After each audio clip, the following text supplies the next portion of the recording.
এয়া দেখোন তৰকাৰী। দাদাৰ লগৰ ল'ৰা এটাৰ কাৰণে বনাইছিলো, খাই চাচোন কেনেকুৱা লাগিছে। বৰ ভাল সময়ত আনিলি দেই, মই ভাতকেইটা বাঢ়িলৈ তৰকাৰীখনৰ কথাই ভাবি আছিলো। মনে মনে কথাটো কিমান মিলি গৈছে চা। তৰকাৰীখিনি ময়ো তোক দিয়াৰ কথা ভাবি আছিলো।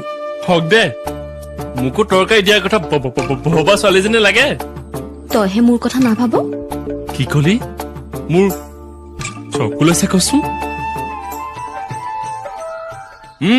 চাহ খা। তই কৰিলি? আৰু কোনজনী বুঢ়ী মায়ে কৰি দিব? ইয়াকে যে পাইছ।